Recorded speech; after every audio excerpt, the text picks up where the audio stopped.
முருகா, என் அன்பு பிள்ளையே, நீண்ட நேரமாக சந்தோஷமான செய்தியை கூறவே உன் அப்பன் முருகன் நான் காத்து உள்ளேன். கால் வேறு வலிக்கின்றது பிள்ளையே, என்னை உள்ளே அழைப்பாயா இல்லை தவிர்ப்பாயா? உன் வாழ்க்கையை சந்தோஷமாக மாற்றும் ஒரு பரம ரகசியத்தை நான் உனக்கு இப்பொழுது கூற போகின்றேன். அப்பா என்னுடைய பிரச்சனையை தீர்த்து வைப்பார். முருகனப்பா என்னுடைய ஆசைகளையும் வேண்டுதல்களையும் கனவுகளையும் கோரிக்கைகளையும் நிறைவேற்றி வைப்பார் என்ற ஏக்கத்துடன் என்னை பார்த்து ஓசையின்றி உன் உள்ளத்தில் நீ அழுவதை காணும் போது எல்லாம் என் இதயமும் கரைகின்றது பிள்ளையே. நீ எவ்வளவு உயர்ந்த மேன்மை ஆனவர். காசு பணம் இல்லாமல் போனாலும் பிறரை நேசிக்கும் சுத்த மனசு உள்ளவர். உன்னை எப்படி நான் மறப்பேன்? உன் வேண்டுதல்கள் கேட்கும் கேட்காமல் எப்படி நான் இருப்பேன்? உன்னை மறந்து வேறு யாருக்கு நான் அருள் புரிய போவேன்? உன் கண்டங்களின் கணக்குகளை கையில் எடுத்து விட்டேன் பிள்ளையே. உன்னுடைய வழியில் எல்லாம் என்ன நினைத்து கொண்டு இருக்கின்றாயோ என்பதை நான் அறிவேன். உன்னை விட்டு ஒருபோதும் விலகிவிட மாட்டேன். அதேபோல் உன் கையை எப்பொழுதும் நான் பிடித்து கொண்டு இருப்பேன்.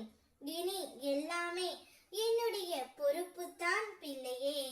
நீ தைரியமாக இரு. கஷ்டமும் கவலையும் மட்டுமே என்னை பாடாய் படுத்துகின்றது அப்பா. நான் சந்தோஷமாக இருப்பதற்கு வழியை சொல்லுங்கள் அப்பா என்றுதானே கேட்கின்றாய் தங்கமே. நீ கஷ்டப்படுவதற்கு காரணம் என்ன? யோசித்து பார். நீ பணம் இல்லாமல் கஷ்டப்படுகின்றாய். முக்கியமாக கடந்த காலத்தை நினைத்து கஷ்டப்பட்டு கொண்டு இருக்கின்றாய். கடந்த காலத்தை விட்டுவிடு. உன்னை விட்டு விலகி சென்றவர்களையும் விட்டுவிடு. உன்னை உதறி சென்றவர்கள் அவர்கள் சில உறவுகளை தூக்கி எறிய முடியாமலும் பிரிந்து செல்ல முடியாமலும் வெறுத்து ஒதுக்கவும் முடியாமலும் நொடிக்கு நொடிக்கு வருந்தி கொண்டே இருக்கின்றார்கள். கவலைப்படாதே இல்லையே. என்னுடைய நிழலில் நீ எப்போது வந்து விட்டாயோ அப்பொழுதே உன்னுடைய கவலைகள் அனைத்தும் முடிந்து விட்டது.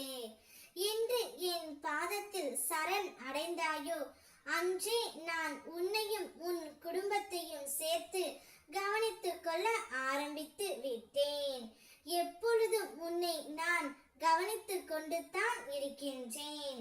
உனக்கு துணையாக இந்த முருகனப்பா இருக்கும் பொழுது நீ ஏன் கவலைப்படுகின்றாய்? சந்தோஷமாகவே இரு. இந்த அப்பாவின் ஆசையுடன் அனைத்து நன்மைகளும் உன்னுடைய வாழ்க்கையில் நடக்கும். ஓம் முருகா.